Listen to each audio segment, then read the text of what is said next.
Hare Krishna. So, welcome to the episode 14 of the Strengthening Foundation series. And in this episode, we will continue with the glories of Srimati Tulsi Maharani and how to take care of her. Om Ajnanatimirandhasya Jnananjana Shalakaya Chakshurunmelitam Yena Tasmai Shri Gurave Namaha. नम ओं विष्णुपादाय कृष्णप्रेष्ठाय भूतले श्रीमते भक्तिवेदांत स्वामिनिति नामिने नमस्ते सारस्वते देवे गौरवाणी प्रचारिणे निर्विशेष शून्यवादी पाश्चात्य देशतारिणे जय श्री कृष्ण चैतन्य प्रभु नित्यानंद श्री अद्वैत गदाधर श्रीवासादि गौर भक्त वृंद हरे Krishna Krishna Krishna Hare Hare Hare Ram Ram Ram Hare Hare. So welcome to this 14th episode.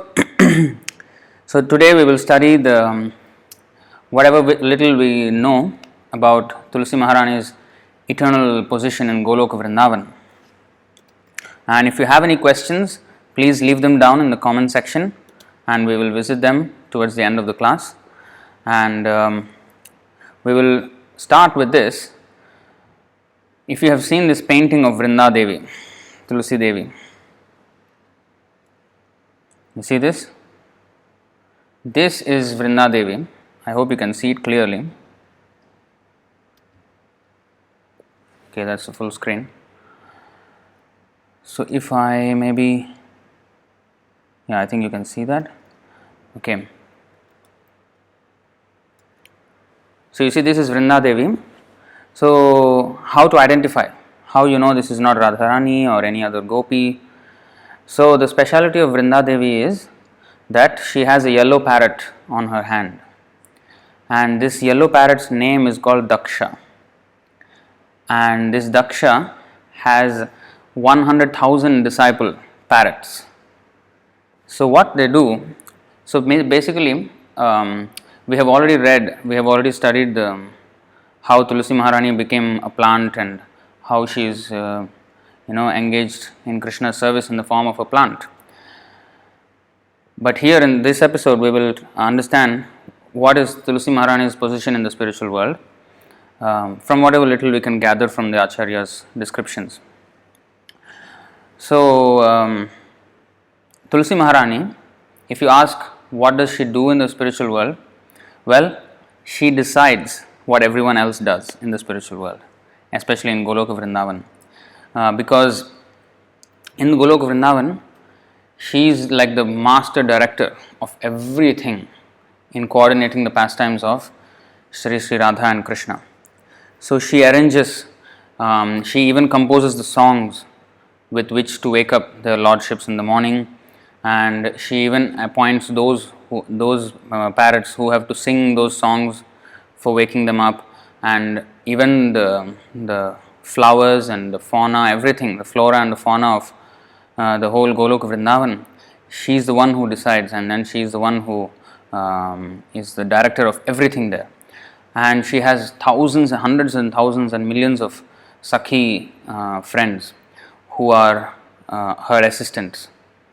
And in this way, she manages the whole Leela of Radha and Krishna. And also even the monkeys are under her command.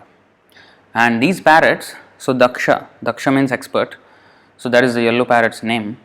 And so this parrot goes around and they pass messages. So these parrots go and then different places and then they carry messages from here to there and there to here. In this way, she is informed of everything by the help of this Daksha. So now,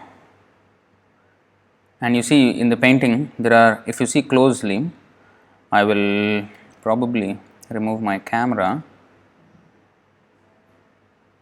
You see, if you see closely, there are so many parrots there, you see, of different colors and shapes. See, this is the yellow parrot and these are the other green parrot, colorful parrots, and here some white bird. So many birds are there here. You see, all these birds are under, and all those behind also they are flying. All of them are the disciples of Daksha, this parrot. And this Daksha is the chief informant of Vrinda Devi.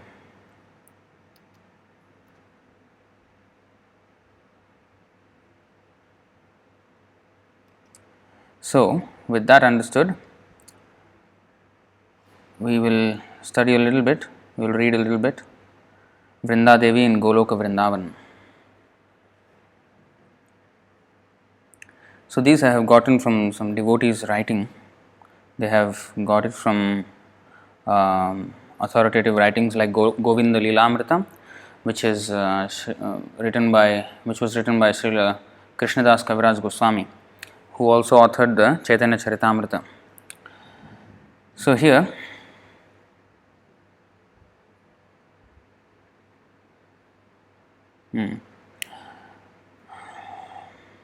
so there is a little bit of writing here.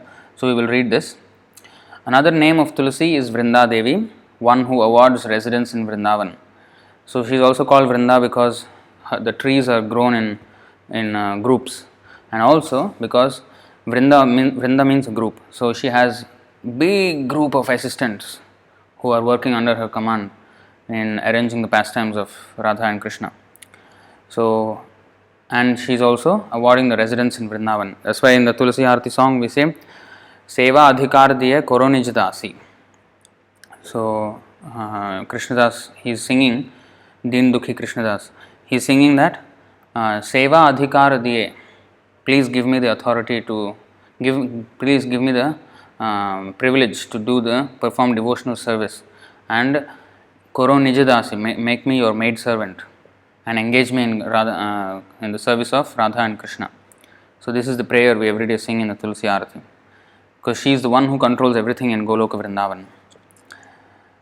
So in order to understand who Tulsi Devi is, one must also understand who Vrinda Devi is. In fact, Tulsi Devi and Vrinda Devi are one and the same. Vrinda Devi is a pure devotee of Lord Krishna and an expansion of Srimati Radharani. So she is an expansion of Radharani. She is responsible for setting up the wonderful pastimes of Sri Radha and Krishna in Vrindavan. She exists as Tulsi to benefit the fallen conditioned souls by bestowing devotional service to Krishna. Vrinda Devi supervises Krishna's pastimes with her parrots, who fly past and relay to her what is going on. Therefore, she is always seen with parrots. She has a yellow parrot on her left hand. This parrot is said to fly around Vrindavan and on returning tells Vrinda Devi what is happening there. The parrot is named Daksha and is said to have 1 lakh or 100,000 disciples. So these are some of the paintings of Vrinda Devi. In Govinda Lilamrita, authored by Srila Krishnadas Kaviraj Goswami, author of Chaitanya Charitamrita, we first meet Vrinda Devi in the early morning as she engages the birds in singing to awaken the divine couple. She makes the Maina and parrots sing verses that she herself has taught them. So actually these birds, when they chirp shlokas in the spiritual world. So the Maina, parrots, not only, see, she's even controlling all the Mainas and different kinds of birds, the swans, everything. She makes the Maina and parrots sing verses that she herself has taught them. She personally composes verses and she teaches them, and they sing for the lordships. Even the monkeys are under her command, serving a function to enhance the pleasure of the divine couple and their loving pastimes. She arranges for flowers to be delivered in the morning for decorating Radha's bed and bathrooms and for garlands. In the Purvahana Leela, when Krishna enters the forest with the cows and his friends, that means in the early morning, Vrinda Devi precedes him. This him should be a capital H. Okay. Vrinda Devi precedes him, awakening all the flora and fauna who have been numb in his separation, so that they will be ready to serve. So every morning she wakes everybody up, all the trees and plants, so that they remain alert. Hey, Krishna is coming, Krishna is coming. Serve him nicely. So because in the previous day when Krishna went back from the forest to the house, all the forest trees and everybody become numb in separation from Krishna. So they become almost like dead. So they are not dead, but that feeling of separation. So she is encouraging them. Krishna is coming back. This is morning. Wake up, wake up. So she calls out to the forest, calling her a Sakhi. So in the Govinda Leelamrita, this is described that she calls out to the forest as if it's Sakhi. It is her girlfriend.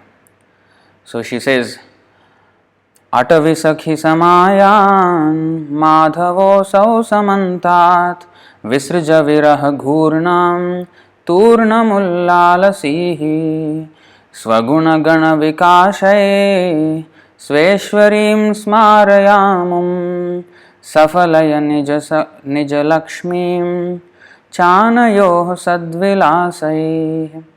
You see, she is saying, and this is from the 6th chapter, 10th verse of Govinda Leelamrita. O Sakhi forest, Madhava has come. So shake off the days that has come of separation and completely and quickly shine with cheer. Remind him with a capital H, of your queen, his beloved Radha, Sveshwari, by showing off your virtuous qualities when their pure love games take place here, that will make all your beauty a success. So our success is that if we are engaged in Krishna's service. So even if one is beautiful and everything, but if he is not a devotee, or he or she is not a devotee, then it is all, or not only beauty, if we have so much talent or so much sophistication, whatever it is, materially, Prabhupada said, all our material qualifications are like big zeros. Now, so if you add a one on the left to many zeros, it will become immediately magnified to millions or trillions or like that. So without that one, which is Krishna, you can put 20 zeros, it will be zero only. Or you can put 1,000,000 zeros, it will still be zero.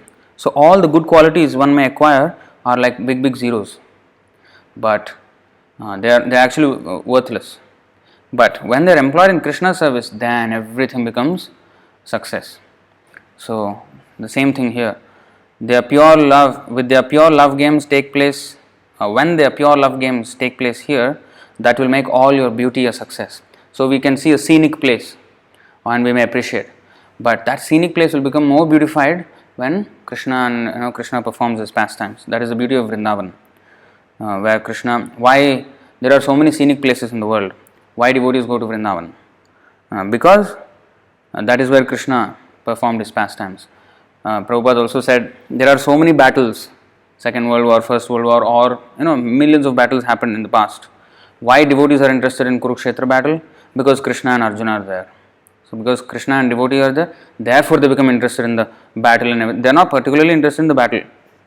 But because Arjuna and Krishna, the devotee and Krishna himself, they are interested in the battle, therefore that battle also becomes subject matter of importance for the devotees. So like that. Everything connected with Krishna. Tulasi is mentioned in the Vedic scriptures in India. In the Padma Puran, chapter 24, text 2, Lord Shiva tells the sage Narada about this power. O Narada, wherever Tulasi grows, there is no misery. She is the holiest of the holy. Wherever the breeze blows her fragrance, there is purity. Vishnu showers blessings on those who worship and grow Tulasi. Tulasi is sacred because Brahma resides in the roots. Vishnu resides in the stems and leaves, and Rudra resides in the flowering tops. So all the demigods are there in the body of Tulasi only, and even Vishnu is also there. Tulasi is glorified throughout the Puranas and Pancharatra. Vishnu created Tulasi at the time of the churning of the milk ocean for the spiritual upliftment of the souls in the material world. This is another story of the creation of Tulasi and during the churning of the milk ocean. But details of this story I do not know very much. But she was one of the personalities who came out during the churning of the milk ocean. According to Sri Chaitanya Mahaprabhu, Rupa Goswami and Raghunath Das Goswami, Vrinda Devi is a Nitya Sakhi of Srimati Radharani. That means eternal girlfriend or consort. Not consort. Consort is different. Eternal associate of Srimati Radharani. for the eternal loving service of Radha and Krishna in the spiritual world. And in the material world, when the divine couple descend, Vrindadevi exhibits two forms, one as a Sakhi named Vrindadevi, and another form as a beautiful plant named Tulsi Devi, replete with beautiful leaves and fragrant flowers called Manjaris. So I hope you know what is Manjari. So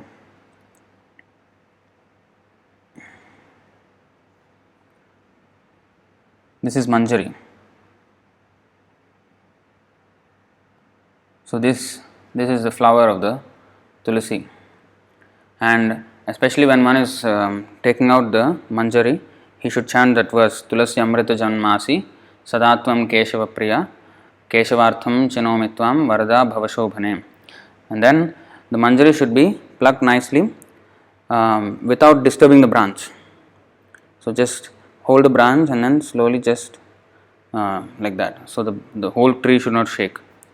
And Manjari with the two leaves, the two small leaves, the first two leaves, so that together has to be taken out like that. And it's best to take them out when they are the smallest. So anyway, we'll read about all that.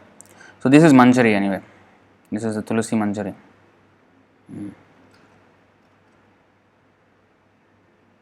Today I think it is much more smoother because I have compiled everything so that I don't have to go to that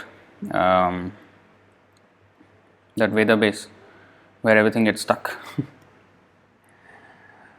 Then there is a nice song, Vrindadevi Ashtakam by Vishwanath Chakravarti Thakur.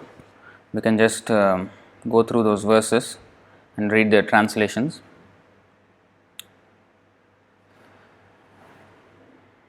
This is the same meter as the Samsara Davanala song, that Mangalarti, Guruvashtaka song. Gangeya champeya tadidvinindi rochih pravahas napitatma vrinde bandhu ka bandhu dyuti divya vaso vrinde namaste charanaravindam. I'll make it a little bigger so that you can see. Okay. I hope you can see that. So the translation, you are bathed by streams of splendor that rebuke gold, lightning and the champaka flower. Your splendid garments are friend to the bandhuka flower. O Vrinda, I bow to your lotus feet. I don't know what's a bandhuka flower actually.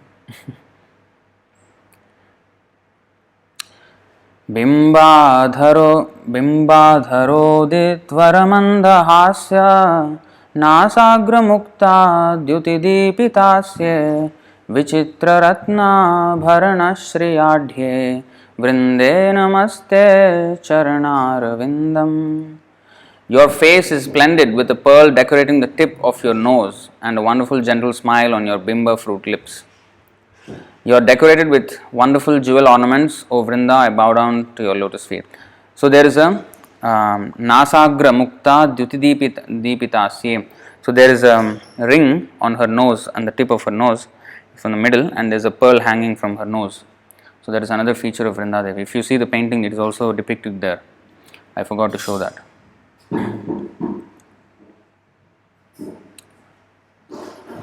समस्त वैकुंठ शिरोमणौ श्री कृष्णस्य वृंदावन धन्य धाम्नि दत्ताधिकारे वृषभानुपुत्र्या वृंदे नमस्ते चरणारविंदम.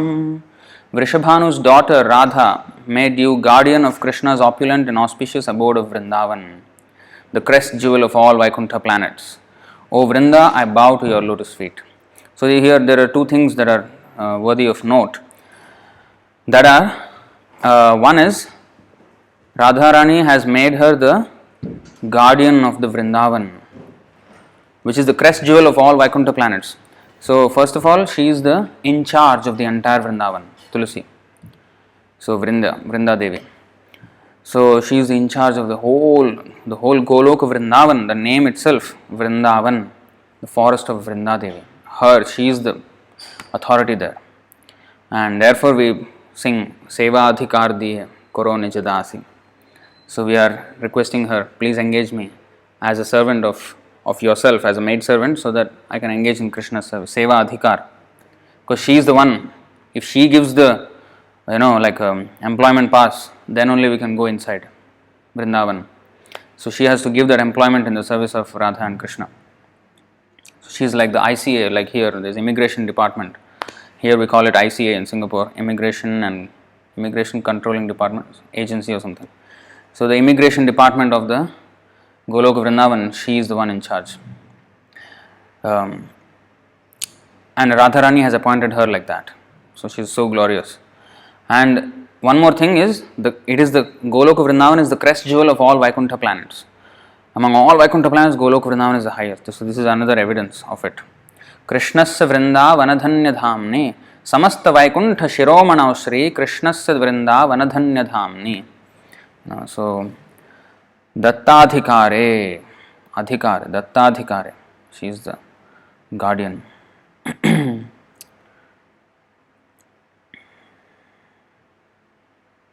Tvadajnaya pallava pushpa bhringa mrigadibhirmadhava keli kunja madhvadibhirbhanti vibhushyamana vrinde namaste charanarvindam.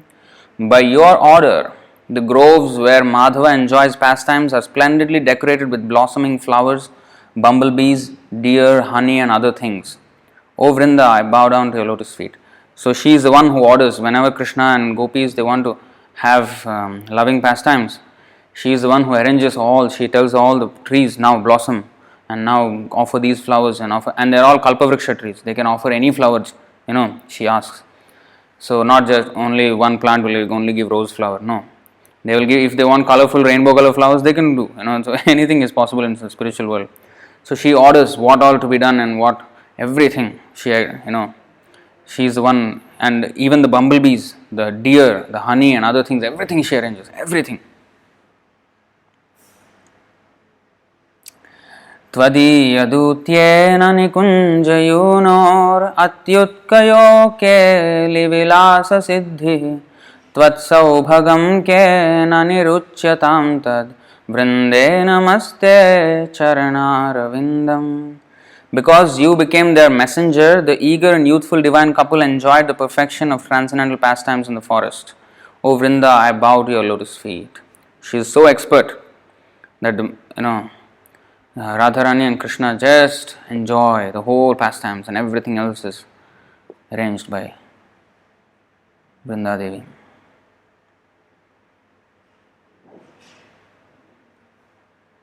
Rasabhilasho vasatischa vrindavane tvadishankri saroja seva labhya cha pumsam kripayata vaiva vrinde namaste charanarvindam. By your mercy, the people attain residence in Vrindavan, the desire to serve your master's lotus feet and the desire to assist in the rasa dance. O Vrinda, I bow to your lotus feet. Tvam kirtyase satvata tantra vidbhir leelabhidhana kila Krishna shakti tavaiva murtis tulasi nirloke vrinde namaste charanarvindam. They who are learned in the Satvata Tantra glorify you. You are Krishna's pastime potency. The Tulasi plant is your form in the world of men, in this world, Nirloke. On this earth. O Vrinda, I bow to your lotus feet. Bhaktya vihina aparadha lakshay kshiptascha kamadhitaranga madhye kripamayi tvam sharanam prapanna vrinde namaste charanarvindam. O merciful one, they who have no devotion and they whom millions of offenses have thrown into the waves of lust and other vices take shelter of you. O Vrinda, I bow to your lotus feet. However sinful one is, like we chant around when we sing while going around the Tulsi Pradakshina we do, and when we sing this verse, what is that? Yanikani cha papani brahma hatyadikani cha tani tani pranashyanti pradakshina pade pade. Even the sin of killing a brahmana, let alone other sins, can be counteracted by circumambulating the tulsi plant. So powerful she is. Vrindashtakam yah shranuyat pathedva Vrindavanadhisha padabja bhringah Saprapya vrindavana nityavasam Tat prema sevam labhate kritarthah. So this is the Falashruti. A person who is like a bumblebee at the lotus feet of Vrindavana's king and queen, which is Krishna and Radha, and who reads or hears this Vrindashtaka, will eternally reside in Vrindavan and attain loving service to the divine couple. So this is a beautiful song composed by Srila Vishwanath Chakravarti Thakur. He is the same person who also composed the Gurvashtaka song. So that is the Vrinda Devi Ashtakam. Next, some of Srila Prabhupada's quotes on Tulsi Devi. So I thought about 4 or 5.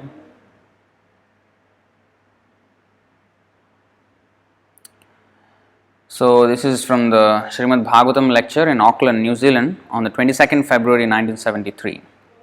Devotee asks, how is it possible that Tulsi Devi is a pure devotee, what we might call a plant? How come she is a pure devotee when she is in the form of a plant? Because usually a plant is considered very, very low in the karma level. So it is so lusty, and it's almost because of the unimaginable amount of lust. It has now plants are usually so devoid of consciousness they are almost unconscious, and they can't even move. That much they are covered by the mode of ignorance. So plants are like that, the trees. How come a pure devotee has become a plant? So he asked this, and you see how Srila Prabhupada replies.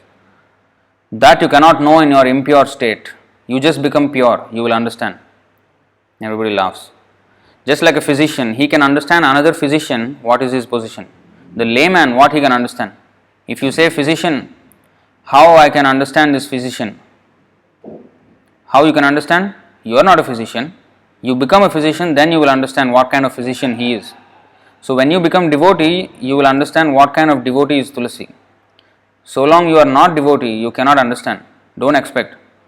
Therefore, we have to accept the authority. That is beginning. Shastra says Tulsi is the greatest devotee of Krishna. We have to accept, that's all. Authority. How she is so great devotee, that you will understand when you become a devotee.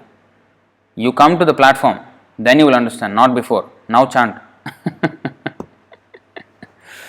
So, we cannot really understand the glories of Tulsi Maharani. So, now is chanting. So, we have to become devotee, proper devotee first. Next, this is Srila Prabhupada's letter to Ekayani, 31st August 1971. Tulsi Devi never goes back to Godhead, because she asks, when did Tulsi Maharani go back to Godhead? Something she asked like that. He said, Tulsi Devi never goes back to Godhead, she is always with Godhead. She is a pure devotee, and thus she has appeared on this planet to render service to Krishna by being offered in all temples throughout the world, by being offered up to the lotus feet of Krishna. Tulsi plants are liberated souls who want to serve Krishna in that way. So, once Prabhupada was asked the question, are all the Tulsi plants different souls or the same one Tulsi Maharani?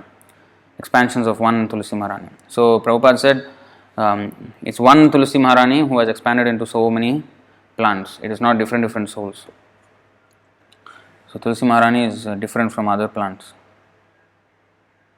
Srimad Bhagavatam 3.16.21 purport. The goddess of fortune, Lakshmi, is sometimes envious of the Tulsi leaves which are placed at the lotus feet of the Lord, for they remain fixed there and do not move. Whereas Lakshmi ji, although stationed by the chest of the Lord, sometimes has to please other devotees who pray for her favor.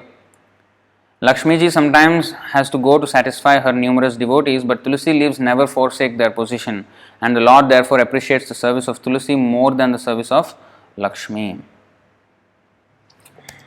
I copy pasted this, so I don't actually like this small letters for Tulsi. Proper nouns. I am quite OCD when it comes to English grammar and also not just English grammar. This is respect, proper spiritual respect. Even here also the goddess of fortune, for her favor, this is capital H. So we have to respect. This all involves respect, otherwise there is no respect. So this is from the third canto purport. And then in the nectar of devotion, so in other words, her service, Tulsi Devi's service is more appreciated by the Lord than even Lakshmi Ji's service. So great Tulsi Maharani. In Nectar of Devotion, chapter 11, a quotation from the Skanda Puran was quoted by Prabhupada. Actually, Rupa Goswami, Prabhupada translated it. So Tulsi is auspicious in all respects, simply by seeing, simply by touching, simply by remembering, simply by praying to, simply by bowing before, simply by hearing about, or simply by sowing this tree, there is always auspiciousness. Anyone who comes in touch with the Tulsi tree in the above mentioned ways eternally lives eternally in the Vaikuntha world.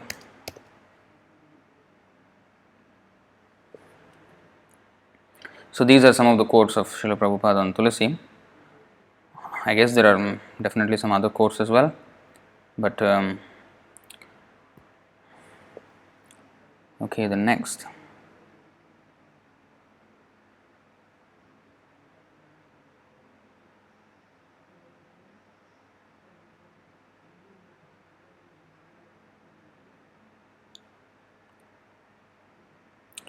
Worship of Tulsi Devi.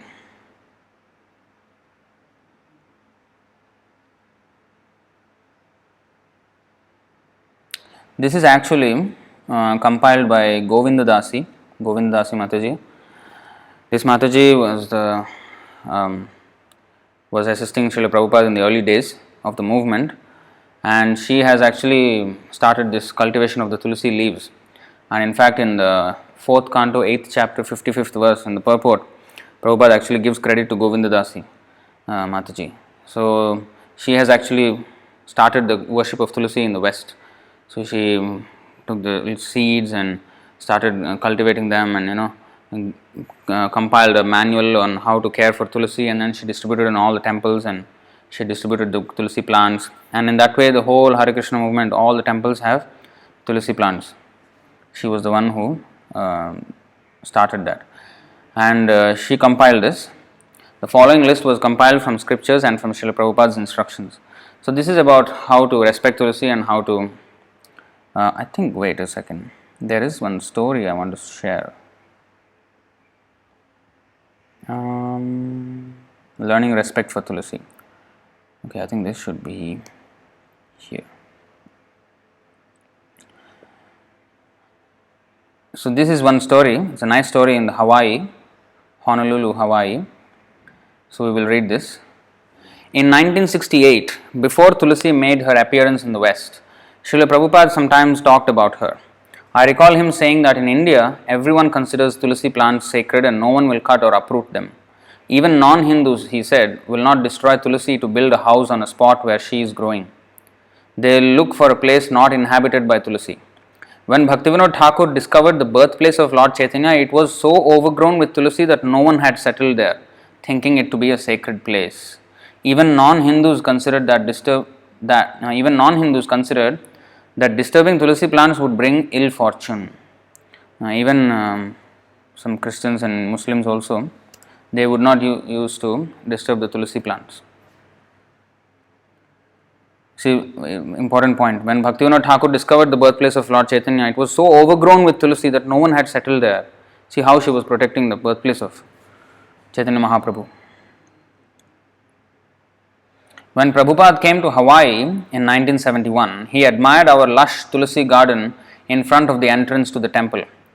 Because these Tulsis had grown far larger than we had expected, some nearly 7 feet tall and with stalks 2 inches in diameter.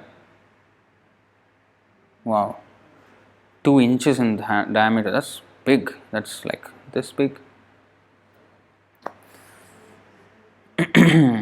We had a problem. The Tulsi branches were beginning to cover the entrance of the temple actually. And people unavoidably brushed up against her. We pointed this out to Srila Prabhupada and asked his permission to trim some of the branches. He became alarmed and exclaimed, "You cannot cut Tulasi, that is the greatest offense. You must never cut her. But you can tie back the branches obstructing the entrance." Even after tying back the branches, Tulasi kept growing and the problem continued. When we told Srila Prabhupada that people had to bend down when passing through the Tulasi archway on the way to into the temple, he was delighted. He smiled, his eyes sparkled, and he said, "That's good. It is good that they have to bow to Tulasi before entering Krishna's temple."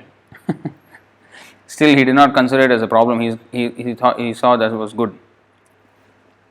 So now, when Srila Prabhupada came for a later visit, he carefully entered the Tulasi archway by going through sideways to avoid brushing against her leaves and branches. And while walking along the walkway to the temple, which was lined with more Tulasi plants, he told his secretary Shyamsundar, "Don't step on her shadow." In these ways, Srila Prabhupada showed great respect for Tulasi Devi. So we should not step on her shadow even. So this, honestly, I just learned a few days ago, which is why I wanted to make this third episode, because I think Raghunath Prabhu has actually told me. I did not even know that we should not step on her shadow. So maybe some of you already know, but I did not know. So when he said that, actually how it started was, his toe was bleeding one morning. So so he asked what happened. Then he said he was trying to not step, and then he wanted to he just saw the Tulsi shadow there, and then he put his feet on the other side, and in that quick move it hit something and was cut. The toe was cut, and then there was blood coming out. So he said, why you did not step? Then he said, actually no, why did you get this? Then he said, I just saw the Tulsi shadow and I did not want to step on it. Oh, shouldn't we step on the Tulsi shadow even? And he said, yeah. Oh, okay. Then I actually searched up. So then I found, yeah, we cannot step on her shadow even. So yeah, that was something to learn actually. In fact, today Pavaneshwar Prabhu was telling me that he doesn't remember where exactly he read or heard this, but even we can't look at Tulasi from the mirror, the reflection of Tulasi, something. I don't know about this and whether this is actually there. But so Tulasi, in other words, we have to be shown great respect. So this story is quite instructive in that sense. So then there is some tips on worshipping Tulasi Devi.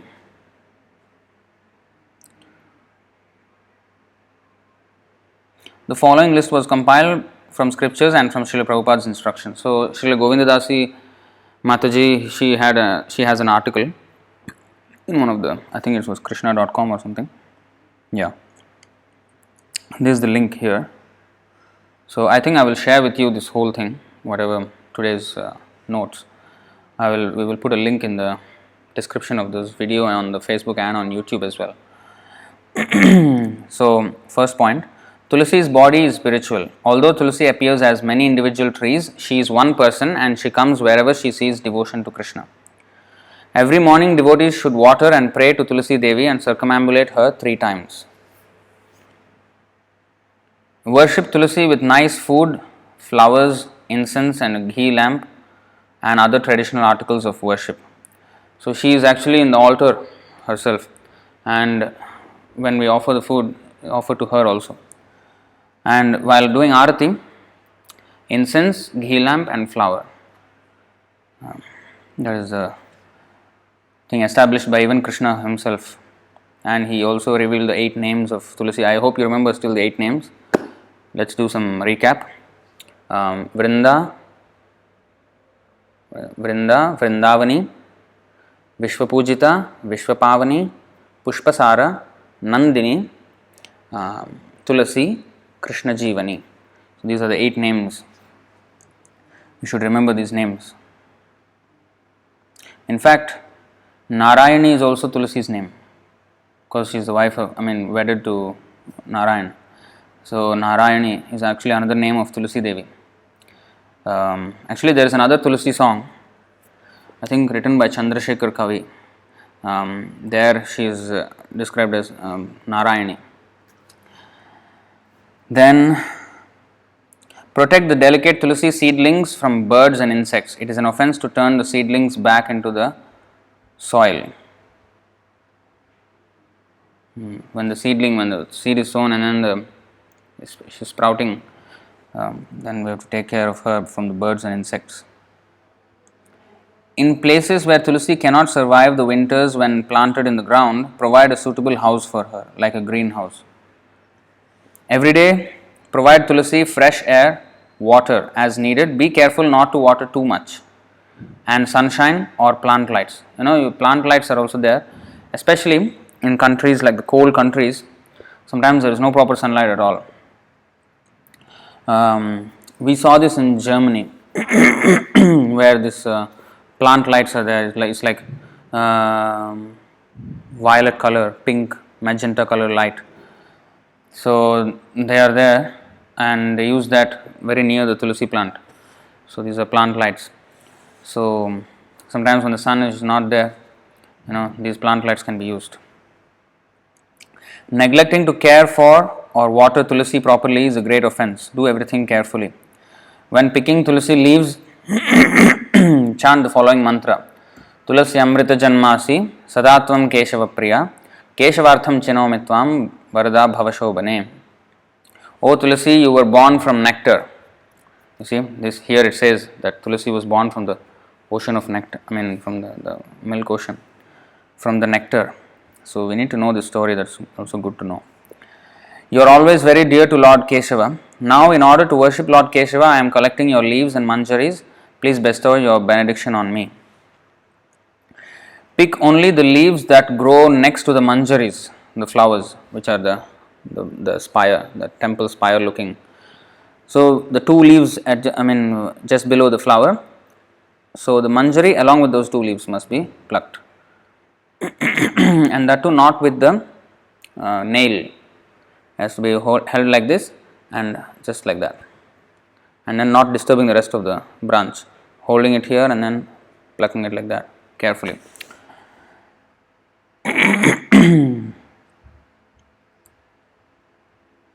Pick only the leaves that grow next to the manjari flowers and the leaves that are ready to drop. They will turn pale yellow, not the new green ones. See what leaves to pick also. Pick the manjaris as soon as they blossom. Avoid letting them go to seed, which takes much energy from the plant that can be used to make more leaves and flowers for Krishna's service. Pick the leaves one at a time with your fingertips. Don't shake or stroke the branch and damage healthy leaves. Pick with care and attention. Avoid using cutting tools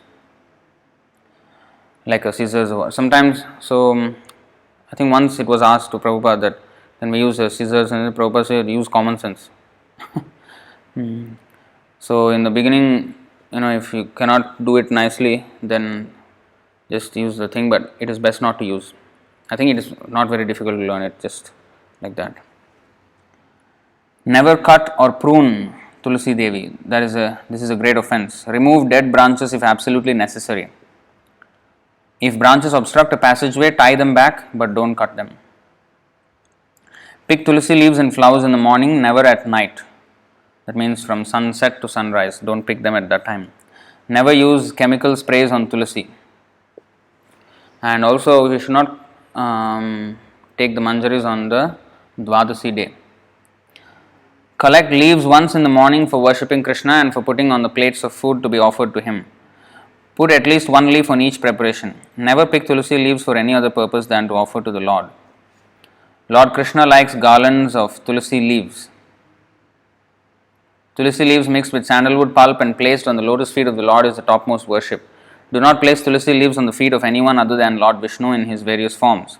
Srimati Radharani can be given a Tulsi leaf in her hand for offering to Lord Krishna. Krishna accepts even dry Tulsi leaves.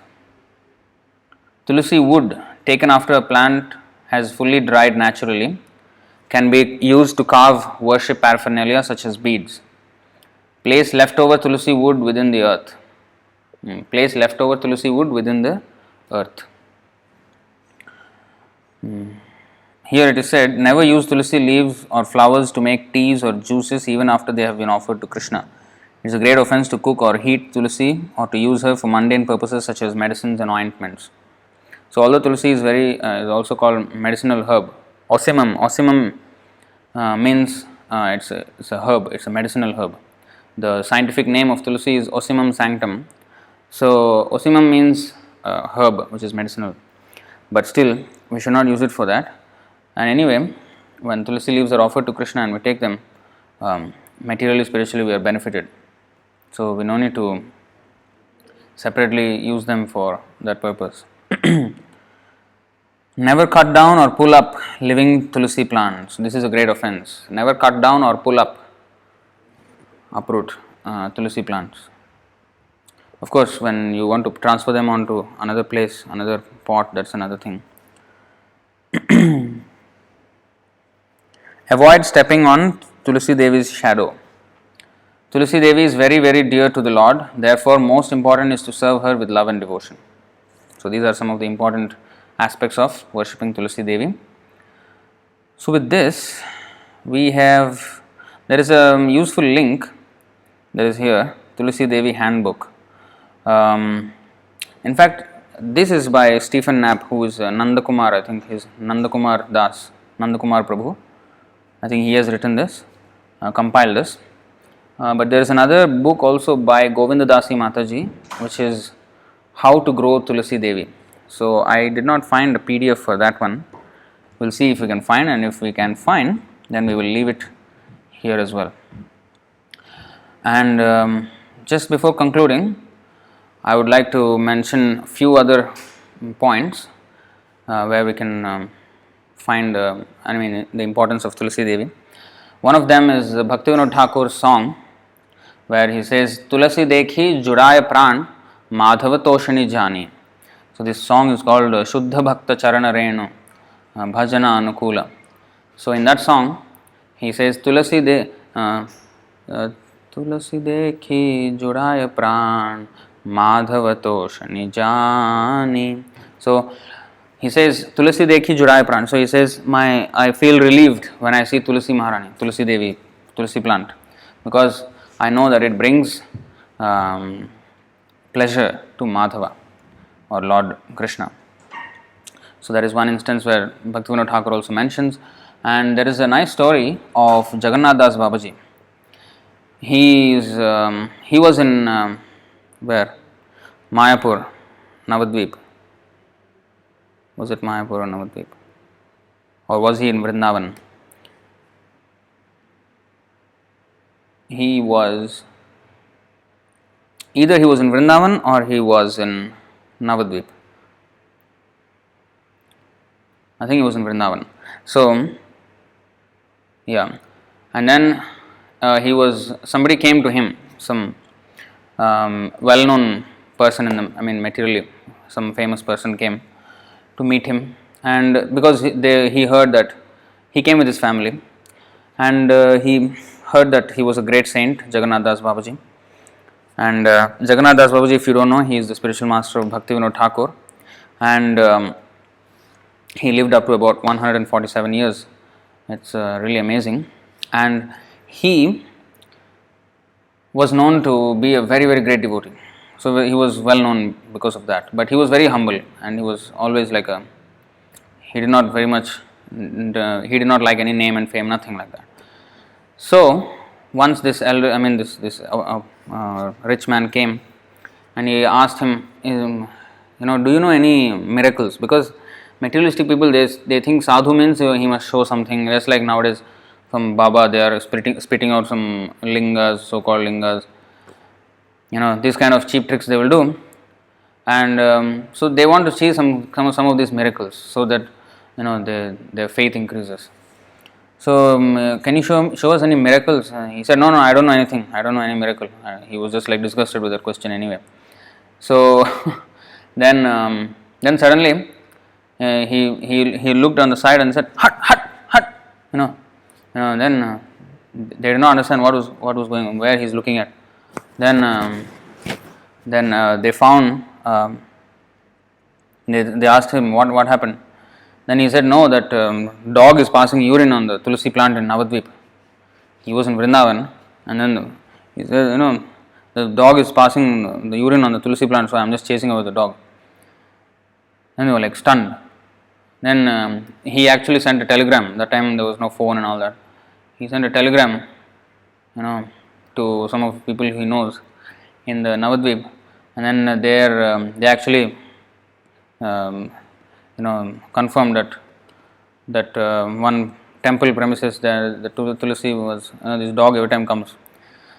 So then they were convinced about Jagannath Das Babaji's greatness. So in that way, and even Prabhupada also said once that a dog is the most rascal animal because he passes urine on the tulsi plant. So that's why he said dog is the most rascal animal. And that is one thing. And there are a couple of verses, maybe we can just see. I don't know if this will work, but let's try. Seems to be working. If we see, what is that? Ambarish Maharaj, the way he was Krishna conscious. There you will find Tulsi also mentioned. See, this is Canto 9, Chapter 4, Text 18 through 20. It's a very beautiful verse, how Ambarish Maharaj used all his senses in Krishna's service. So here it is said, Savai Mana Krishna Padaravindayor Vachamsi Vaikuntha Gunanu Varnane Karau Harer Mandiramarjanadishu Shrutim Chakara Chuta Satkathodaye Mukundalingalaya Darshane Drishao Tadbhritya Gatra Sparshenga Sangamam Ghranam Cha Tatpada Saroja Saurabhe Srimat Tulasya Rasanam Tadarpite Padau Hare Kshetra Padanusarpane Shiro Rishikesha Padabhivandane Kamam Chadasye Natu Kama Kamyaya Yathottama Shloka Janashrayarati Srimat Tulasya Rasanam Tadarpite. So this is how he was Krishna conscious. Every devotee should remember all these three verses. Maharaj Ambarish always engaged his mind in meditating upon the lotus feet of Krishna, his words in describing the glories of the Lord, his hands in cleansing the Lord's temple, and his ears in hearing the words spoken by Krishna or about Krishna. He engaged his eyes in seeing the deity of Krishna, Krishna's temples, and Krishna's places like Mathura and Vrindavan. He engaged his sense of touch in touching the bodies of the Lord's devotees. He engaged his sense of smell in smelling the fragrance of tulsi leaves offered to the Lord. And he engaged his tongue in tasting the Lord's prasad. He engaged his legs in walking to the holy places and temples of the Lord, his head in bowing down before the Lord, and all his desires in serving the Lord 24 hours a day. Indeed, Maharaj Ambarish never desired anything for his own sense gratification. He engaged all his senses in devotional service and various engagements related to the Lord. This is the way to increase attachment for the Lord and be completely free from all material desires. So this is how we have to become devotee of Krishna. And here it is said, he engaged his sense of smell in smelling the tulsi leaves offered to the Lord. So similarly, similar verse is there by King Kulashekar in the Mukundamala Stotra.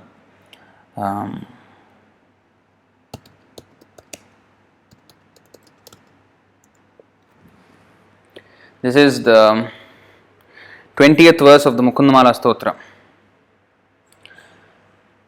Jihve kirtaya keshavam muraripum cheto bhaja sridharam panidvandva samarchayachyuta katha shrotradvayatvam shrunu krishnam lokaya lochanadvaya harer gacchangri yugmalayam Jighragrana mukunda pada tulasim murdhanna madhokshajam. O tongue, he is ordering his senses. O tongue, praise the glories of Lord Keshava. O mind, worship the enemy of Mura. O hands, serve the Lord of Shri, of Lakshmi. O ears, hear the topics of Lord Achyuta. O eyes, gaze upon Shri Krishna. O feet, go to the temple of Lord Hari.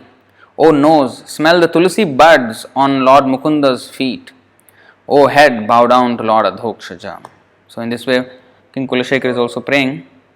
So like this, we can understand the glories of Tulsi Devi. So this is what I wanted to share today.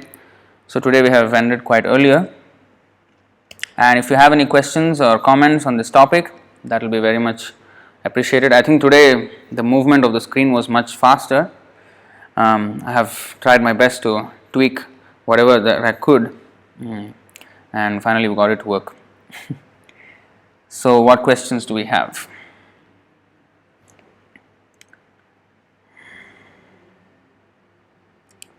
Ravi Ranjan Prabhu. So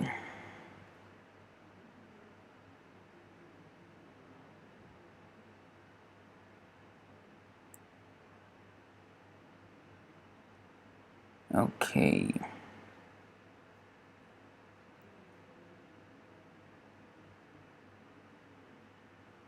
Vrajkishore Prabhu has shared a lot of procedures of how to care for the tulsi plant. Now, if I can bring that question over, yeah. So Raviranjan Prabhu asks this question: is there any difference between tulsi and basil plant? Yes. So there, in the basil family, there are so many types of basil, and only the holy basil is called is the tulsi that we worship. Not every basil is tulsi. Holy basil, Ocimum sanctum, that particular basil leaf. Like Italian basil also is there for the spices. That is different. There is different basil from the holy basil. So only the holy basil, and that particular variety of basil is actually Tulsi Maharani. So we should be very careful which one we are using. Please give us the Vrindashtakam lyrics. So yeah, we will put a link to that. It's in the KK songs. If you go to KK songs, Vrinda Devi Ashtaka, if you search, you can find it, or you can go to author's page and go down all the way to Vishwanath Chakravarti Thakur. And in his, there are 3 books. I think the first book, I think song number 19 maybe. But anyway, in this link that I will share, that this whole presentation that I did, this whole thing I will share, and so in this there is a Vrinda Devi Ashtakam also. So this link will be shared. Then next we have question from Sunita Sharma. Hare Krishna, can you give Tulsi seaweed fertilizer? Some devotees say this is the only fertilizer feed that you can use. As long as it is not chemicals, if it is organic and natural, that can be used, but not chemicals. Prabhupada said don't use those chemical sprays. Then we have Suchandra Prabhu. Question: Hare Krishna Prabhu, sometimes we buy tulsi leaves from flower market and we are not aware whether they have followed the right methods of plucking tulsi leaves. So is it offensive to buy it from the flower shops? So this is exactly what I was going to discuss. So this is a good question. If I can put it up on the screen. It will take some time from here. Never mind. I'll just answer it. So yeah, here it is. So this is a very good question. So in fact, I discussed with Pavaneshwar Prabhu. I discussed with Pavaneshwar Prabhu also. So because we also buy the tulsi leaves from the flower shops. So after reading up on all the glories of Tulsi Devi, so I asked him, so we actually discussed, so it is best that we don't buy that, because we don't know what fertilizers they use, what chemicals they use to grow. It's all commercial for them, and they just cut the branches. You see how the Tulsi leaves come in branches. But I do not know how the garland of Tulsi leaves is made for the Lord.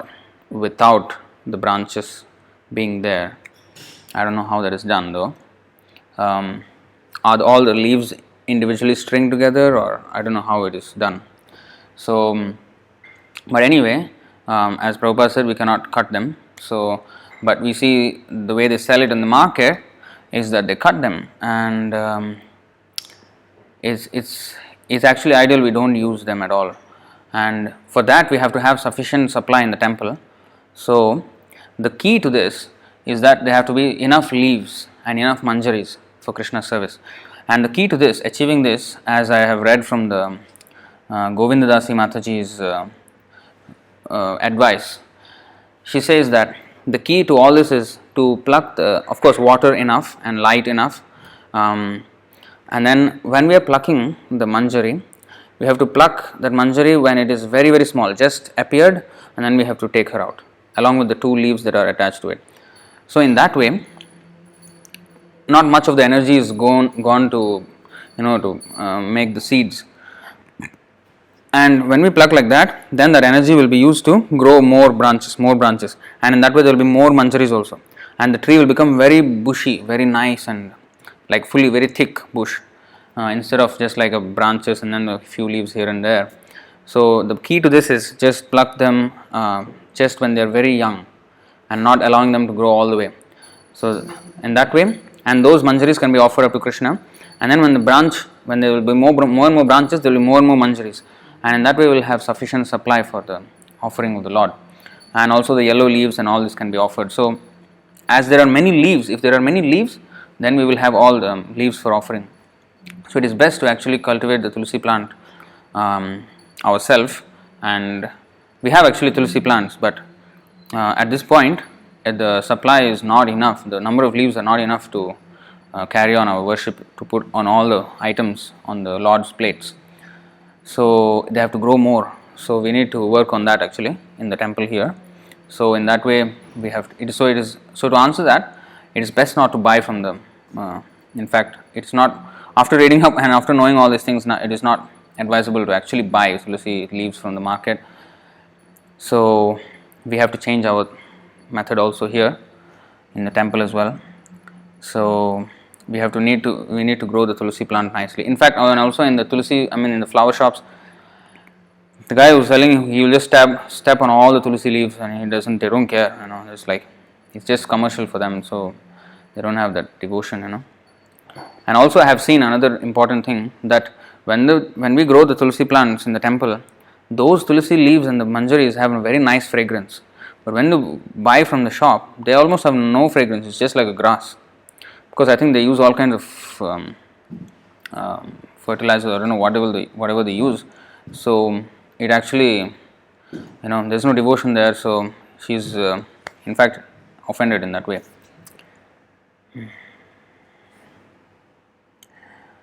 Sunita Sharma, question: I want to obtain tulsi seeds for growing new plants. Can I dry out manjari if they are in blossom, or do we wait until they are dried out for seeds?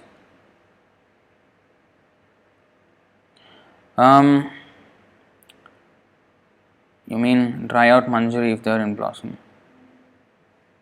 I don't understand quite well, but what it means. But you can, once they flower, then there will be seeds.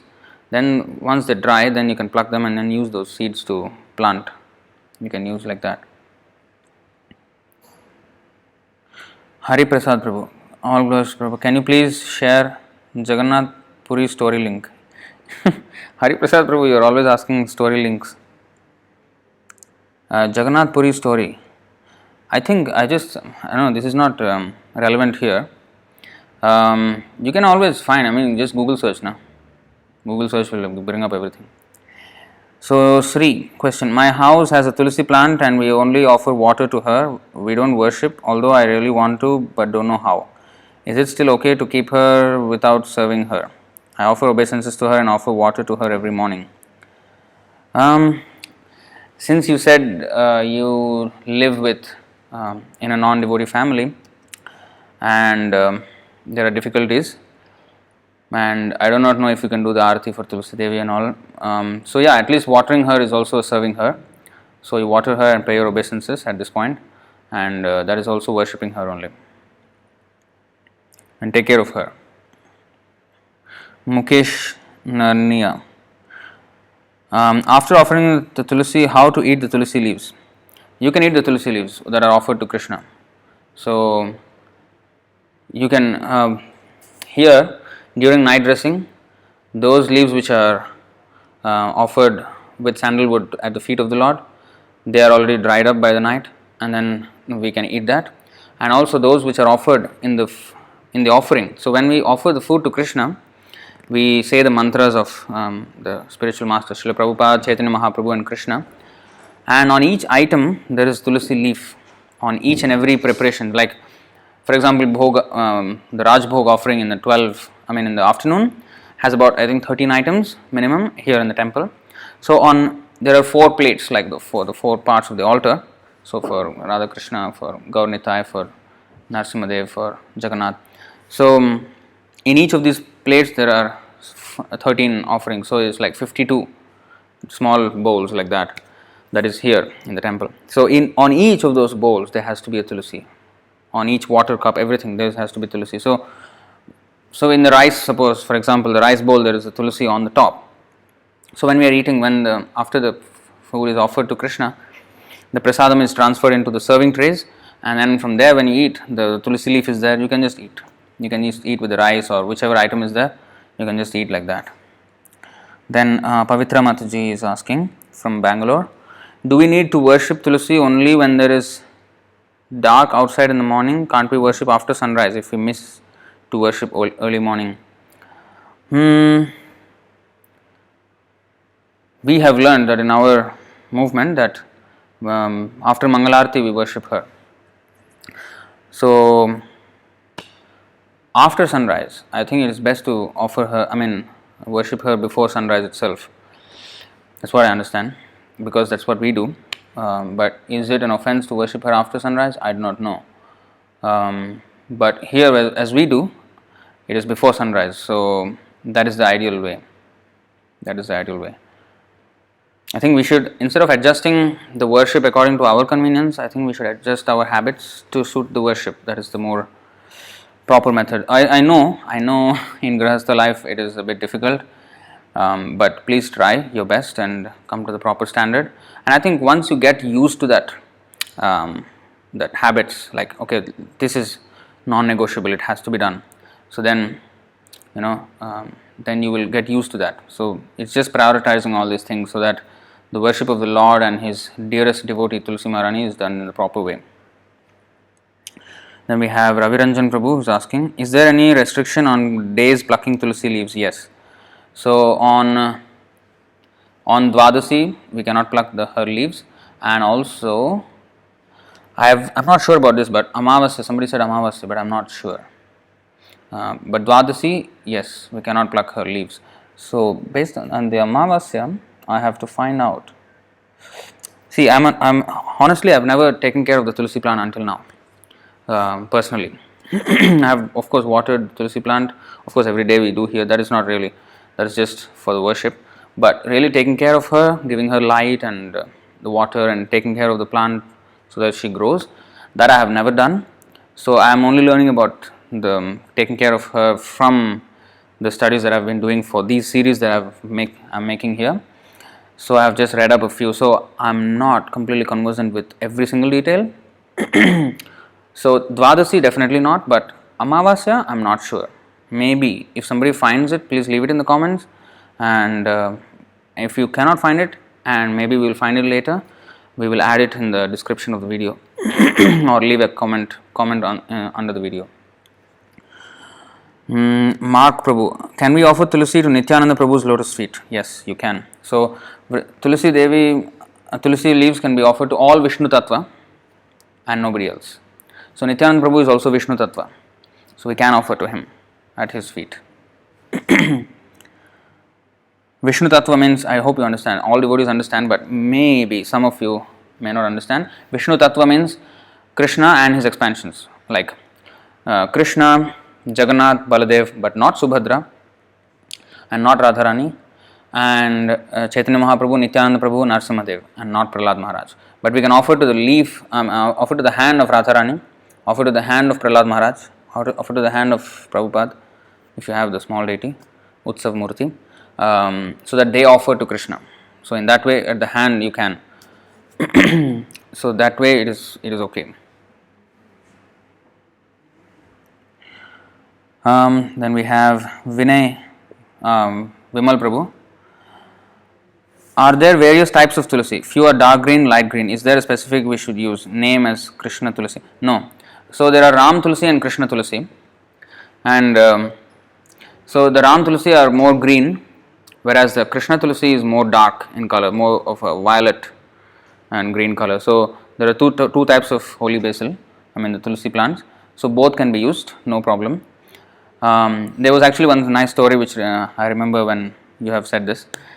There was one house, life member's house. So Srila Prabhupada went to the house. So there was alternate plants, Ram tulsi, Krishna tulsi, Ram tulsi, Krishna tulsi. Then Prabhupada saw that and said,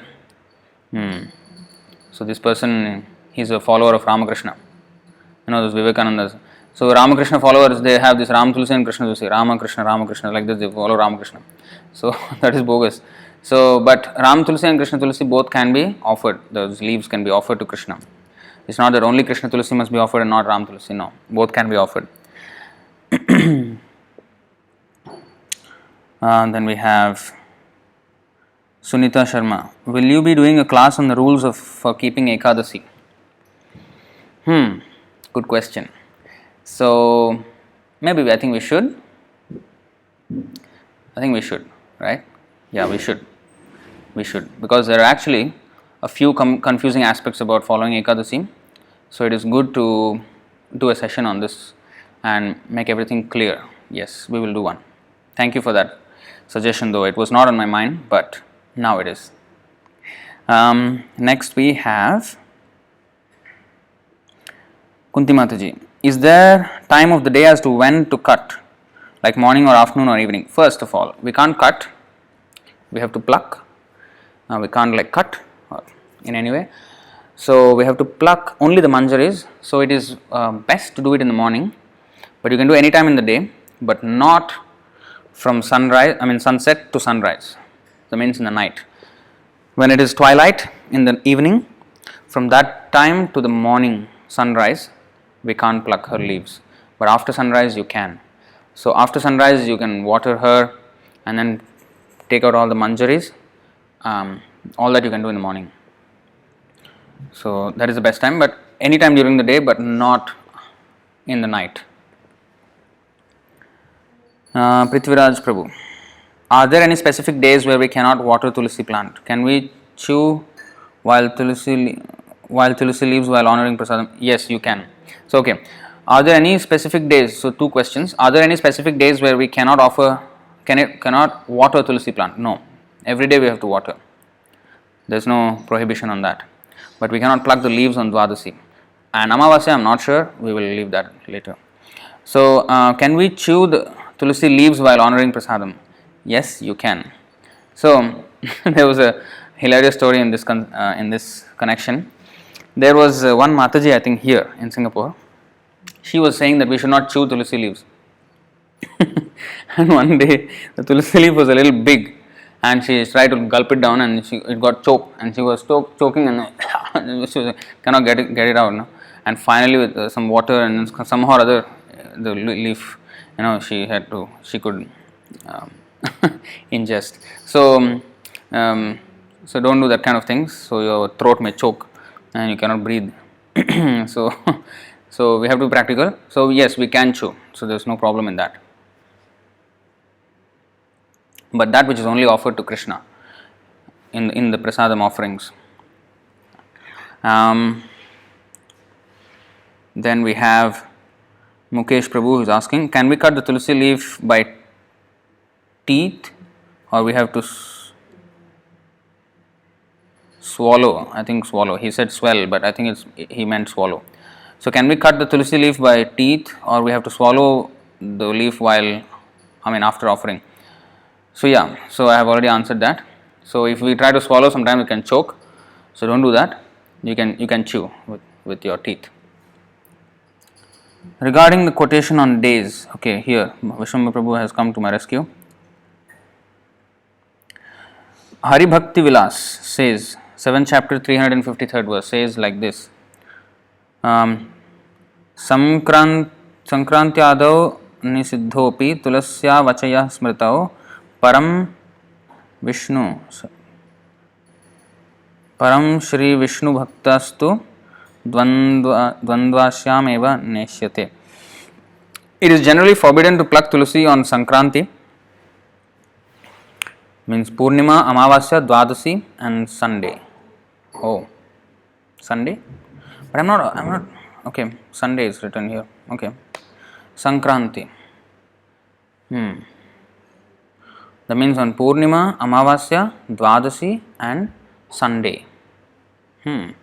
According to the strict rules of the Smritis, but the most important rule according to the Sri Sanatana Goswami, which the Vaishnavas devotees should certainly follow, is to not pluck tulsi leaves on Dwadasi. So, this is quite clear here. So, the strict rule is that we should not pluck on Purnima, Amavasya, Dwadasi and Sunday on Sankranti, but Srila Sanatana Goswami stresses the particular rule of Dwadasi. So, others are not very strictly necessary to follow. So, Dwadasi we should not. So, this is quite clear. Thank you very much, Vishwambara Prabhu, you have cleared this up. This is very good. Yes. And Tapasya Prabhu. Is there any rules for putting the tulsi leaves to the lotus feet of Lord? Some say tulsi leaves keep upper side to Lord's feet. Is there any rules? No. Which side of the tulsi leaf facing on the tulsi? No. But it is good to face the upper side of the leaf compared to the lower side of the leaf. Here put the sandalwood paste and the upper side of the leaf put it like facing up. That is the best way instead of like that. But actually there is no such rule. You can put anyway, but the best way, I mean, it looks nice. I mean, on the feet, if you put like that, it looks nice. So I put like that, but I don't think there is any Shastric regulation, so I can't say more about that. Vanajakshi Mataji, could you kindly brief on the Damodar month? During that month, we offer ghee lamp to Tulasi in the morning and evening. So for Vaishnavas, yes, Kartik month. So for Vaishnavas, we offer ghee lamp every day. So for us, it's not just the Damodar month. We offer ghee lamp to the Tulasi Maharani every day. In fact, 7 times a day. Tulasi Arati especially, that is another thing. But even while doing the Arati, before showing to the Vaishnavas, we show the Tulasi Maharani and then to the Vaishnavas. So we do that every day. But for Damodar month, for Vaishnavas, we sing the Damodar Ashtakam song and we worship Lord Damodar, offering him the lamp, offering Lord Damodar. So that is speciality for the Damodar month for Vaishnavas. Any other questions? I don't see more questions. I mean, thank you everybody for joining the session and asking all the important questions. I think there is a big list of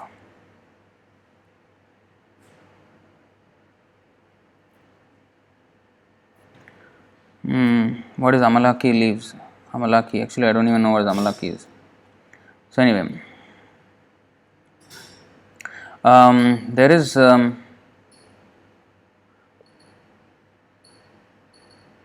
Brahmanas, Vaishnava never picks Tulasi leaves on Dwadashi. So Vishwambara Prabhu has quoted a few verses in fact when not to cut, but I think the most relevant was that one.